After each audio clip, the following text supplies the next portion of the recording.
अस्सलाम वालेकुम। उम्मीद करती हूँ आप सब खैरियत से हैं।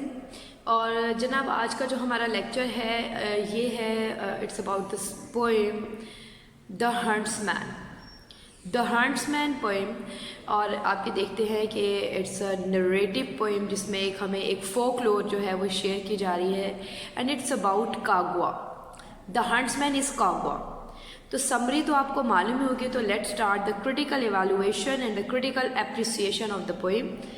थीम्स को शेयर करते हैं। First of all what we perceive is that we all should be careful before we talk something. Look before we speak. हम सबको इस चीज़ की जो है ना ध्यान रखना चाहिए इस बात का कि हम क्या बोल रहे हैं। जैसे कि उर्दू में भी है कि जी पहले तोलें फिर बोलिए, तो पहले तोलो फिर बोलो। कागवा ने एक मिस्टेक कर दी। Apparently, you see, he is a huntsman, but we see that he is the one who is hunted. He gets hunted by his own fate just because of his stupidity. Although he is quite brave, वो बहुत बहादुर है. He is the huntsman of मतलब he used to hunt lions. वो इस हद तक बहादुर है, लेकिन कभी कभी बहुत बहादुर शख्स भी गलतियां कर बैठते हैं, जो कि हंट्समैन इस पोएम में इस हंट्समैन कागवा ने भी की। He does not try to understand the hidden meaning, the actual meaning and the actual lesson which he should have done. और असल लेसन क्या था? The skull says talking brought me here. Talking brought me here यानी school उसको ये बताती है कि मेरी ज़ुबान, मेरी गुफ्तगू, मेरे अल्फाज मुझे इस मुकाम तक लाए कि आज मैं मर चुका हूँ। लेकिन what कागवा does, he actually goes straight to the king. He must have thought कि जी मुझे इसके रिवार्ड में मतलब एक बड़ी ज़बरदस्त किस्म के एक अननेचुरल, एक अनबिलीवेबल थिंग बताने पे शायद मुझे कोई रिवार्ड मिल जाएगा।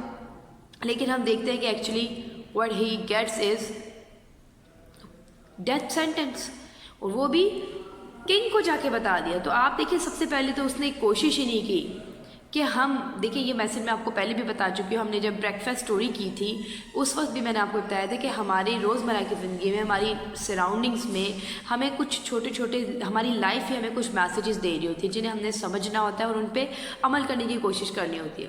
तो इसी तरह उसके सामने when he comes across a skull, जब वो एक स्कल के सामने आता है और स्कल बोलती है, तो उसको ये सोचना चाहिए था कि मुझे बताया क्या जा रहा है। टॉकिंग ब्रॉट मी हियर, लेकिन उसने इस चीज़ के ऊपर सोचने की बजाय फ़ौरन जाके बादशाह को बता दिया। तो सबसे पहली बात तो ये कि जी लुक बिफोर वी स्पीक।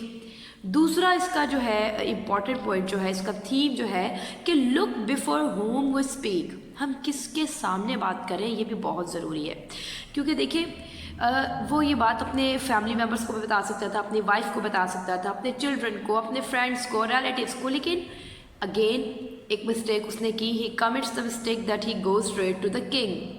तो यहाँ पे आके अगेन ये बहुत ज़रूरी है कि अच्छा ठीक है जी, जो भी बोल रहे हैं वो किसके सामने बोल रहे हैं, ये भी इंपॉर्टेंट है।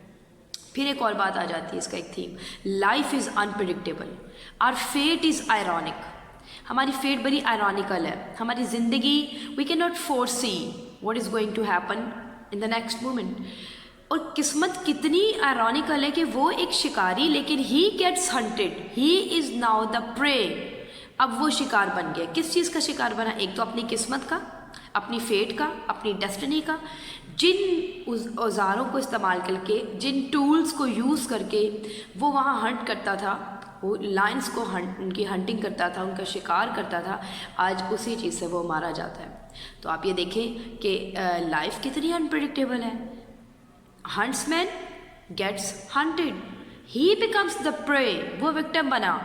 नंबर 1 शिकार बना अपनी ही किस्मत के हाथों, नंबर 2 अपनी बेवकूफ़ी के हाथों, और अब नंबर 3 जो एक हमारा नेक्स्ट थीम भी है, that is the atrocities, the brutalities of dictators and the kings and such rulers who rule with an upper hand, जो इसको अपनी अथॉरिटी समझते हैं कि वो किसी की भी जान इजीली ले सकते हैं। कोई उनको ज़रा सा एनॉय क्या कर दे तो उनको ये बिल्कुल राइट है कि वो किसी की जान भी ले सकते हैं। क्या ज़रूरत है किंग को भी कि अगर ये स्टोरी फॉर एग्ज़ाम्पल ये टेल लाई यानी कि ये ट्रूथफुल नहीं है, इट्स अ फॉल्स उसको तो यही लगा था ना किंग को कि मुझे आके जो बता रहा है, आज तक मैं जब से ये पैदा हुआ हूँ, किंग कहते हैं कि मैंने कभी ये बातें कभी नहीं सुनी। Ever since I gain my senses, जब से मैं पैदा हूँ मैंने ऐसी स्कल के बारे में ना सुना ना देखा। तो गार्ड्स को वो क्या डिक्टेशंस देता है कि अगर इसकी स्टोरी गलत है तो इसको उधर ही मार देना। और वही हुआ। The king's man promptly kill the hunter there and then, और उसको पनिश दे दी। तो क्या ये जस्टिफाइड एक्ट था? Is it a right thing? Is it a justified act on the part of king कि जो उसने इतनी बड़ी सज़ा दे दी? तो यहाँ पे हमें नज़र आ रहा है कि it is also a satire, a criticism on the brutal practices and the brutal way of ruling of all such rulers जो डिक्टेटरशिप, जो मोनार्क्स, जो किंग्स जो डिक्टेटरशिप को फॉलो करते हैं, वो डिक्टेटर्स, वो किंग्स जो जुल्म करते हैं। और यहाँ पे हम रेफरेंस देंगे हॉक्स मोनोलॉग का, क्योंकि उसमें भी वो पूरी पॉइंट जो है वो ऐसे रूलर्स के ऊपर ही क्रिटिसिज्म है, ऐसे रूलर्स के ही डिपिक्शन की गई है जो कहते हैं ना, I kill where I please because it's all mine, ये सब मेरा है, मैं जहाँ मर्जी मार दूँ, जिस मर्जी को मार दूँ, कोई मुझसे नहीं पूछ सकता, कोई मेरे पास मेरी वो कहते हैं ना कि कोई भी हमारे राइट्स को चैलेंज नहीं कर सकता। तो ये इसके सारे थीम्स थे इस पोइम के, और ये हमें अपनी लाइफ में भी अप्लाई करने हैं। हमने बोलते वक्त सोचना है कि हम क्या बोल रहे हैं, दूसरी बात किसके सामने बोल रहे हैं, तीसरी बात हमारे इर्द गिर्द होने वाली कोई भी डिफरेंट सी, कोई बड़ी अनयूजुअल सी जो एक्टिविटी होती है, कोई चीज़ होती है, कोई बात होती है, कोई हैपनिंग है, तो उससे मैसेजेस गेन करें। ज़िंदगी हमें कुछ ना कुछ कभी कभी इनडायरेक्टली भी समझा रही होती है, उसको परसीव करने की कोशिश करें। हर चीज़ को सिर्फ फॉर ग्रांटेड ना लिया करें। किसी और की ज़िंदगी से अगर कुछ सीखने को मिलता है तो सीखिए, उसको ब्लाइंडली फॉलो मत करें जैसे कागुआ ने किया। और लास्टली के ऐसे किंग्स जो हैं, स्पेशली जब ऐसे किंग्स हो तो उनके सामने तो हमें और केयरफुल होना चाहिए। तो फिर हमें इन तमाम चीज़ों को ज़हन में रखना है। बड़ी शॉर्ट सी एक आसान सा एक लेक्चर था आज का, तो मैंने कहा मैं आपसे ये शेयर करूं, लेकिन हमारी लाइफ के लिए बहुत इंपॉर्टेंट है। ओके जी, सी यू इंशाल्लाह, सी यू वेरी सून। अल्लाह हाफिज़, टेक केयर।